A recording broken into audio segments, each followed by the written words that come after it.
รู้จักอาจารย์นี่พอทุกวันรับเวกครับแม่บุญเลี้ยงครับได้ยังอาจารย์แนะนำมาก็ได้เขาว่าบริษัทที่ไหนตอนที่ได้เขามานั้นโดยที่เป็นข้าวเหนียว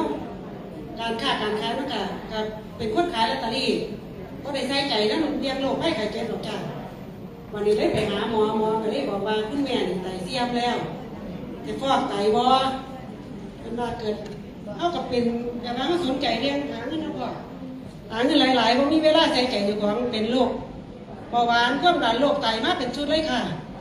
มาเป็นชุดเลยแบบที่นี่ก็เลยได้มารู้จักกับพี่อนานี่นะจ๊ะบริษัทพี่อนานี่นะก็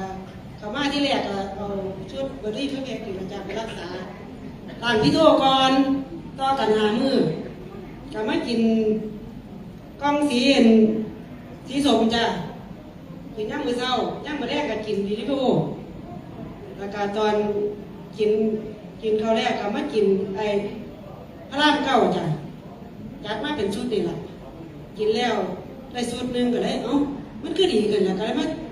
ท่านกล้องสีเขียวจ้ะสิ้นแปรหม้อแล้วกันปลาชิ้นช่วยแล้วก็สิ้นแปรหม้อแล้วกันยาสตีรักเศร้ากินให้วัดชุดเลยค่ะปรากฏว่าดีขึ้นค่ะตะกี้เป็นผีค่ะเดี๋ยวนี้เป็นคนแล้วว้าวแค่ทุกเดียวมาได้ผู้ใดก็คือท่านในเป็นลายกินรถจ้ะเพราะว่าอันนี้จะได้หายไวๆจะได้หายเพราะว่าตัวเองนี่เป็นมาลายค่ะเพราะรู้ว่าจะพ้องจะเป็นหมอเขาก็บอกให้ฟอกไม่ยอมฟอกจ้ะเพราะว่าเขาเห็นคนที่ฟอกแล้วมันตายไว้เขาไม่อยากตายเขาอยากได้ลูกจะมีลูกมีหลานก่อนจ้ะก็ตอบโจทย์ที่นี้ค่ะบริษัทนี่ดีไรจนว่าได้ชีวิตใหม่ขึ้นมากเลยค่ะขอบคุณค่ะ